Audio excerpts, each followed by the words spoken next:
खुदावन मसीह यीशु में मेरे अजीजों, मैं प्रभु यीशु मसीह के जिंदा मुबारक नाम में आप सबको सलामत करता हूं। आज की इबादत में आपको वेलकम कहता हूं। परमेश्वर का धन्यवाद हो इस अच्छी आत्मिक संगति के लिए। आप हमेशा मेरी दुआओं में रहते हैं और मैं भी आपका शुक्रगुजार हूं कि आप मेरे लिए दुआ करते हैं। खुदा आप सबको बहुत सी बरकत से आसूदा करे। आज जो कलाम का हिस्सा है मैं आपके लिए पढ़ता हूं। मैंने मत्ती रचित सुसमाचार खोल लिया है और इसका 6 अध्याय निकाला है और फिर 31 आयत से और 34 आयत तक मैं आपके सामने पढ़ूंगा। इसलिए तुम चिंता करके ये ना कहना कि हम क्या खाएंगे या क्या पिएंगे या क्या पहनेंगे, क्योंकि अन्य जाति इन सब वस्तुओं की खोज में रहते हैं और तुम्हारा स्वर्गीय पिता जानता है कि तुम्हें ये सब वस्तुएं चाहिए।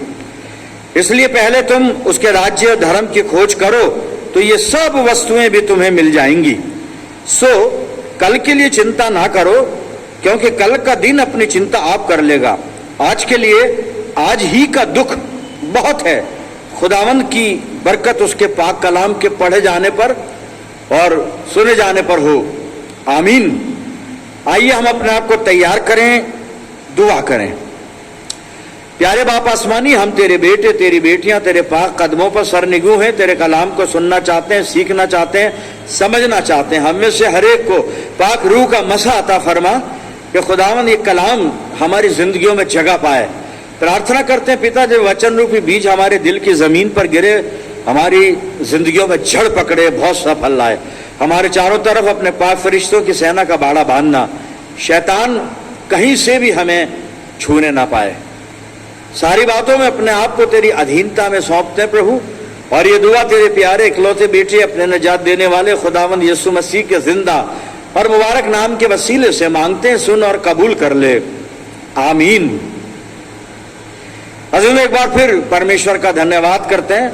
खुदा बाप ने हमें बहुत सी बरकतों से नवाजा है और उनमें से एक बरकत यह है कि हमें इस दुनिया में रखा और दुनिया की सारी आशीषों से, सांसारिक वस्तुओं से हमें तृप्त किया, बरकतों से हमें आसूदा किया, हर अच्छी चीज हमें दी, हर एक हमारी मर्जी को पूरा किया, जो मांगा वो दिया गया। हमें सब बातों में हमें परमेश्वर ने कामयाबी दी, उन्नति दी। हम उसका धन्यवाद करते हैं। एक और बरकत है प्रभु यीशु मसीह के द्वारा हमें मिली। परमेश्वर का वचन हम तक पहुंचा, उस वचन के द्वारा परमेश्वर का अनुग्रह हम तक पहुंचा और खुदा की बरकतें हम तक पहुंची और हमारी रूहानी जिंदगी को भी खुदा ने बरकतों से भर दिया और हमें हमेशा की जिंदगी का हकदार बना दिया, अनंत जीवन के योग्य हमें बना दिया। तो अब 2 लक्ष्य हैं हमारे सामने। सांसारिक उन्नति को प्राप्त करना ये भी है, ये ह्यूमन नेचर है। इंसान इस दुनिया में रहता है, दुनिया में तरक्की करना चाहता है, बढ़ना चाहता है और दुनिया की चीजों को भी हासिल करना चाहता है। बहुत सारी हमारी जरूरतें हैं जो शारीरिक हैं। मैं यहाँ खड़ा हूं, मेरी आवाज आप तक पहुंचे, माइक की जरूरत है, ये पैसों से आता है, महंगा आता है। फिर मुझे गर्मी ना लगे, गर्मी ना सताए, ऊपर फैन चल रहा है, ये एक मेरी जरूरत है। मुझे अच्छा नजर आए, अच्छा दिखे, लाइट जल रही है मेरे चारों तरफ। और भी बहुत सी चीजें जो दुनियावी चीजें हैं। बेशक ये सब वस्तुएं नाशवान हैं। पिछले इतवार को हम भोजन की बात कर रहे थे कि आदमी रोटी से नहीं, खुदा के कलाम से जिंदा रहता है। लेकिन कलाम ने हमें यह बताया कि कलाम खुदा का, लेकिन रोटी गेहूं की। वो बहुत सारी चीजें आप समझ गए। आप जब खुदावंद मसीह यीशु यहाँ लोगों से बात कर रहा है, एक भीड़ उसके पास है और बात कर रहा है, और मत्ती रचित सुसमाचार और 6 अध्याय में जब हम बहुत कुछ चीजें देख रहे हैं, बहुत सी बातें हम देख रहे हैं, तो मत्ती 6 और पद 24 से मसीह यीशु ने एक विषय वहां शुरू किया है लोगों को बताना, और यह है कि तुम, पहले तो एक उदाहरण दिया कि एक नौकर 2 स्वामियों की सेवा नहीं कर सकता। बिल्कुल ठीक है, प्रैक्टिकल बात है। फिर इसी इसी हवाले को, इसी दृष्टांत को देने के बाद प्रभु यीशु मसीह जो असल बात बताना चाहता है लोगों को और इस वचन के द्वारा मुझे और हम सबको, वो ये है कि तुम धन और परमेश्वर दोनों की सेवा नहीं कर सकते। या तो हम परमेश्वर के पीछे हो लें और परमेश्वर की प्राप्ति के लिए अभ्यास शुरू कर दें, प्रयत्न शुरू कर दें, खुदा मिल जाएगा। वचन कहता उसके पास आओ वो तुम्हारे पास आएगा, उसे ढूंढो वो तुम्हें मिल जाएगा।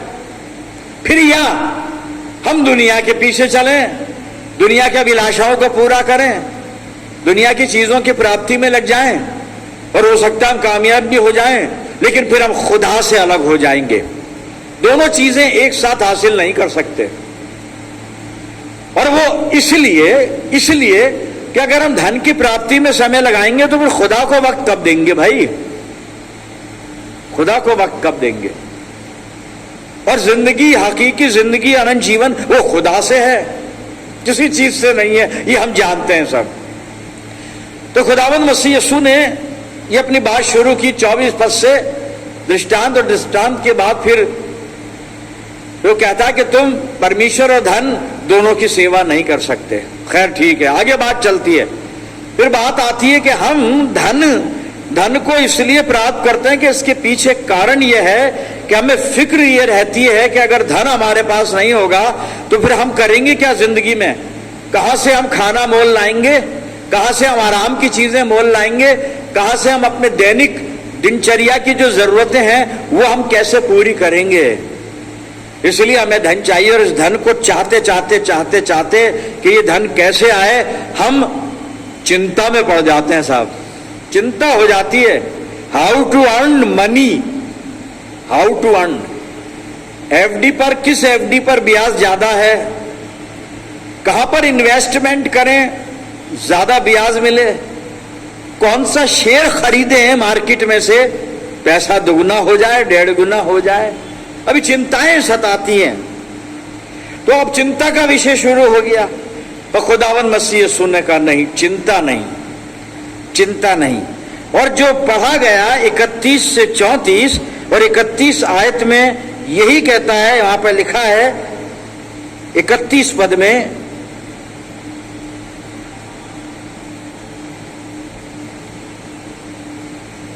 मैं मत्ती 6 और 31 पद की बात कर रहा हूं, आप सुन लीजिए। इसलिए फिक्रमंद होकर चिंता करके ये ना कहो कि हम क्या खाएंगे, या फिक्र हो गई क्या खाएंगे, क्या पिएंगे, क्या पहनेंगे। ये 3 चीजें जरूरी हैं, खाना, कपड़ा, मकान भी है। पर चलो मकान तीसरे नंबर पर आता है। मकान का तो सब्स्टिट्यूट कर सकते हैं, पेड़ के नीचे सो जाएं, किसी गुफा में जाके सो जाएं। बहुत से लोग जो फुटपाथों पर रहते हैं, रात में दुकानें बंद हो जाती हैं तो दुकान के शेल्टर के नीचे भी सो जाते हैं और रह लेते हैं, दिन भर काम करते हैं। लेकिन रोटी जरूरी है, रोटी के साथ पानी भी जरूरी है, और फिर पहनने के लिए कपड़ा भी जरूरी है। मसीह यीशु मना करता है कि नहीं, और उदाहरण दिया है उसने, चिड़ियाओं को देखो खुदा उन्हें खाना खिलाता है, जंगली शोषणों को देखो, उनका वैभव देखो। सुलेमान को भी वो वैभव हाजिर नहीं था, वो वैभव नहीं था, मिला नहीं था उसको, नहीं हासिल हुआ उसे साहब। खैर, लेकिन हमारा जो आज मेडिटेशन का पद है वो पद है 33 पद, और 33 पद में यहां पे लिखा है, क्या लिखा है सुनिएगा। 33 पद में आपके सामने पढ़ रहा हूं। बल्कि तुम पहले उसकी बादशाही, उसके राज्य और उसकी राष्ट्रबाजी, उसके धर्म की तलाश करो तो ये सब चीजें दुनिया की तुम्हें मिल जाएंगी। पहले यीशु मसीह कहता है चिंता करो दुनिया की, लेकिन उससे पहले उसके राज्य की और उसके धर्म की। किसका राज्य? खुदा का राज्य। किसका धर्म? खुदा का धर्म। कौन सी रासबाजी? परमेश्वर की रासबाजी, परमेश्वर की धार्मिकता। तो उसके राज्य, उसकी धार्मिकता की खोज करो, ये सब चीजें मिल जाएंगी तुम्हें। स्कीम है ये, सब मिल जाएंगी। चाहिए ना हमको? अच्छा कपड़ा चाहिए, अच्छा खाना चाहिए, अच्छा मकान चाहिए, अच्छी गाड़ी चाहिए, और लग्जरी आइटम बहुत अच्छे, सब चाहिए, ठीक है।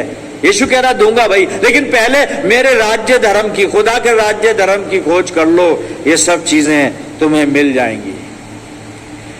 क्या ऐसा है? क्या ऐसा हो सकता है क्या कि चलो हम कोई कहीं ध्यान नहीं लगाते और खुदा की बादशाह ढूंढते हैं और खुदा की रासबाजी यानी धार्मिकता को ढूंढते हैं और इन दो चीजों पर पूरा भरोसा करके जिंदगी में आगे बढ़ते हैं, तो क्या और चीज मिल जाएगी क्या? हाँ साहब मिलेगी। पिछले इतवार को देख रहे थे और रोटी मुझ तक आएगी। परमेश्वर का वचन कौवे के पास पहुंचेगा, कौवा मुझ तक रोटी लाके देगा। तो आज ये सवाल है कि हम परमेश्वर का राज्य खोज लें, धर्म की खोज कर लें, उसकी रासबाजी धार्मिकता खोज लें, तो सब कुछ मिल जाएगा। जी हाँ जी, मिल जाएगा। बाइबल बता रही है मिलेगा साहब। हमारी अकल नहीं सहमत होगी इस बात से। कोई भी नहीं होगा कि नहीं पादी साहब ऐसा नहीं हो सकता, काम तो करना पड़ेगा, नौकरी तो करनी पड़ेगी। एक घटना देख रहे हैं बाइबल में से, और लूका 5 मैंने खोला है। खुदावंद मसीह यीशु गन्नेसरत की झील के किनारे सुसमाचार सुना रहा है। भीड़ है, मछुआरे झील में मछलियां पकड़ रहे हैं। अब आगे क्या होता है सुनिएगा। जब भीड़ उस पर गिरी पड़ती थी और परमेश्वर का वचन सुनती थी, वो गन्नेसरत की झील के किनारे पर खड़ा था, तो ऐसा हुआ कि उसने झील के किनारे 2 नावें लगी हुई देखी और मछुए उन पर से उतरकर जाल धो रहे थे। उन नावों में से एक पर जो शमौन की थी चढ़कर उसने उससे विनती की कि किनारे से थोड़ा हटा ले चले। तब वो बैठकर लोगों को नाव पर से उपदेश देने लगा। आगे पढ़ूंगा अभी मैं, और लूका 5 ही को हम रखेंगे और 8 पद तक मैं लेके चलूंगा। पहले पद से शुरू किया। खुदावंद यीशु मसीह सुसमाचार सुना रहा है, भीड़ है, लोग हैं। उसने मछुआरों से कहा जरा मुझे अपनी नाव दे दो और थोड़ा सा किनारे से दूर लेके चलो और मैं वास करूंगा, लोगों से बात करूंगा। लोगों से बात कर ली उसने। अभी नावें थी सब पतरस की और उसके भाइयों की। पतरस ने नाव में बैठने दिया यीशु मसीह को, और यीशु मसीह ने बातें कर ली लोगों से, बातें हो गई। 4था पद सुनिएगा। अब आप लूका 5 ही चल रहा है। जब वो बातें कर चुका तो शमौन से कहा गहरे में ले चल और मछलियां पकड़ने के लिए अपने जाल डालो। 5वां पद सुनिए। शमौन ने उसको उत्तर दिया कि स्वामी हमने सारी रात मेहनत की और कुछ ना पकड़ा, तो भी तेरे कहने से जाल में डालता हूं, तेरे कहने से जाल डालता हूं। मछुआरे हैं, मछली पकड़ के अपनी जीविका चलाते हैं, रोजी रोटी इनकी मछली है। मछली ना पकड़े तो भूखे मर जाएंगे, बच्चे भूखे मर जाएंगे। और स्थिति यही है कि इन्होंने रात भर प्रयास किया, जो बता रहा है शमौन पतरस, कि रात भर मेहनत की, कुछ ना पकड़ा। अब ऐसी स्थिति में इसके जीवन में निराशा, मायूसी होनी चाहिए ना। अब क्या खाएगा, क्या बेचेगा, क्या कमाएगा? आज घर पे आटा कैसे लेके जाएगा, राशन कैसे लेके जाएगा? घर में परिवार है, पिता है, माता भी होगी, भाई बहन भी होंगे, बच्चे भी होंगे, पत्नी भी होंगे, उनको खिलाना है। रोज कुआं खोदते हैं, रोज पानी पीते हैं। आज कुआं तो खोदा, पानी नहीं निकला, मछलियां हाथ में नहीं आई। ऐसी स्थिति है। रोजगार की चिंता है पतरस को।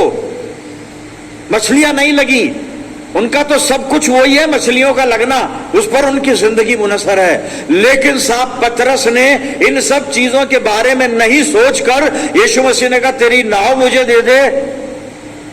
नाव दे दी अपनी यीशु मसीह को। ले प्रभु मेरी नाव का इस्तेमाल कर ले, क्योंकि मैं देख रहा हूं तू परमेश्वर के राज्य की बात करता है। मैं देख रहा हूं तेरे पास धार्मिकता है। मैं देख रहा हूं तेरे पास खुदा की सामर्थ है। मैं देख रहा हूं तेरे पास फजल है। और पता नहीं ये सब कुछ मेरी जिंदगी में आगे क्या कर दे, इसलिए मेरी नाव ले ले। बावजूद इसके कि आज मेरे पास खाने को कुछ नहीं है, आज मेरे पास कमाने को कुछ नहीं है, आज सारी रात मेहनत करके थक अलग गए, कुछ भी नहीं मिला। हम डिप्रेशन में हैं, निराश हैं। तू काय को नाव मांगता, अभी कल आना हमारे पास, हम परेशानी में है प्रभु। नहीं साहब, पतरस ने ऐसा नहीं कहा। ठीक है गुरु, ठीक है प्रभु रब्बी नाव ले ले नाव, बात कर ले। अरे भाई जाल धो रहे थे, आगे लिखा है जाल धो रहे थे। अरे प्रभु हमें जाल धोना है और जाल धो के इनको रखना है, सुखाना है धूप में, घर जाना है। अब बहुत डिसअपॉइंट हो गए, हमें कुछ नहीं मिला, रात भर में कुछ नहीं मिला, बहुत डिसअपॉइंट हो गए हम। अब आप हमको डिस्टर्ब मत करो, हमें अकेला छोड़ दो अपने गम को भुलाने के लिए। नहीं साहब, ऐसा कुछ नहीं है। ये वो रूह है, ये वो आत्मा है जो परमेश्वर के राज्य और धर्म की खोज को ढूंढने के लिए तैयार है। अगर अपॉर्चुनिटी मिली है तो ये उसको हाथ से नहीं जाने देगा। नाव दे दी अपनी, ठीक है। यीशु मसीह ने बातें कर ली, और जब बातें कर ली तो यीशु मसीह ने कहा जाल डालो, डालो जाल। मैं कह रहा हूं ये परमेश्वर का वचन है, जाल डालो।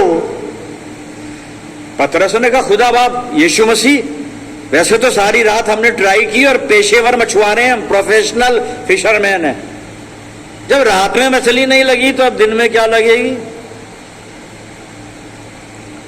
जो मछली पकड़ने के शौकीन हैं वो जानते हैं कि मछली या तो सुबह सुबह सवेरे लगती है या शाम को 4 बजे के बाद लगती है। 2 टाइम होते हैं मछलियों के खाने के। दिन में भी लग जाती है कभी कभी, लेकिन जो खास वक्त वो यही है। और वही समय है यहाँ पे, वो दिन का टाइम हो गया ना बात करते करते।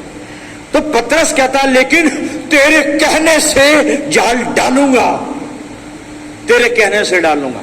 और आगे लिखा है जब जाल डाला तो इतनी मछलियां पकड़ ली साहब कि खींचना मुश्किल हो गया।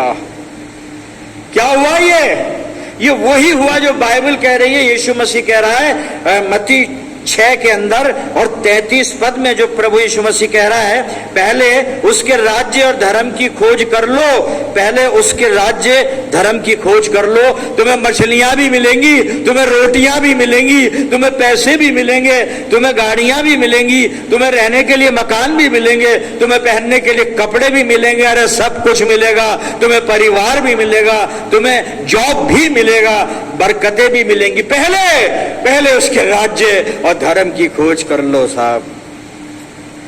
पतरस को आगे पढ़िएगा आप, मैं नहीं पढ़ रहा हूं। सब मिल गया साहब, सब मिल गया पतरस जी। मैंने अभी 8 आयत तक पढ़ा था ना, अब मैं आगे पढ़ रहा हूं क्योंकि 8 पद में वहां तक उनके जाल फटने लगे और उन्होंने अपने साथियों को बुलाया। अब देखिए आप 8 पद में लिखा, ये देखकर शमौन पतरस यीशु के पांव पर गिरा और कहा है प्रभु मेरे पास से जा, क्योंकि मैं पापी मनुष्य हूं।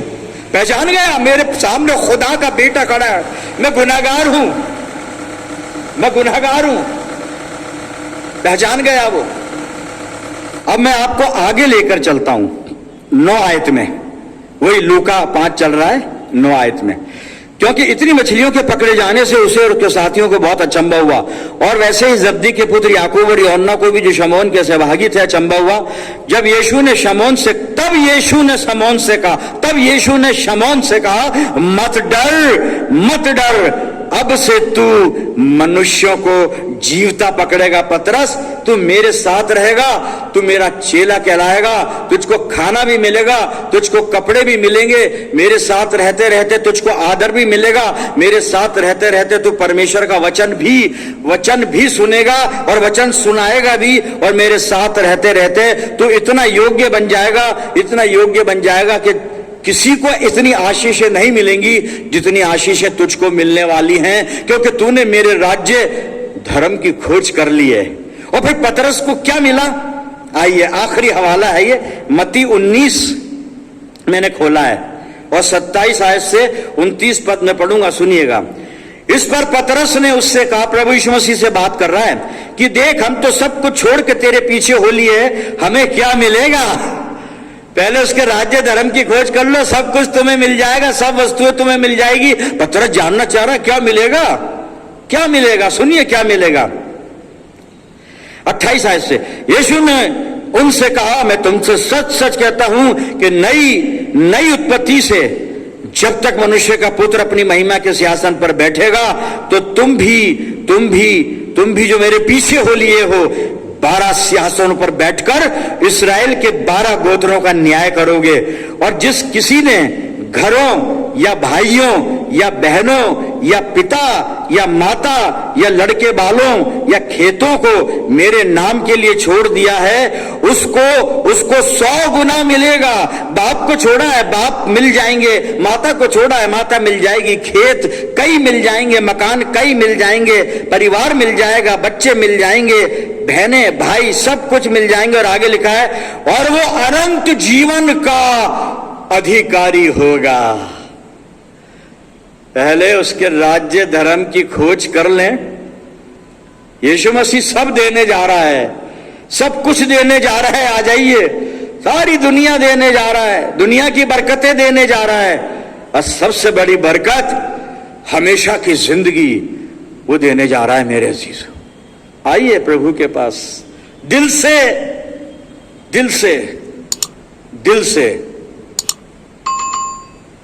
इस्राएलियों की तरह नहीं जिनको खुदा कहता है ये लोग होठों से तो मेरी तारीफ और ताजीम करते हैं, दिल इनके दूर है। बस दिल से आना है।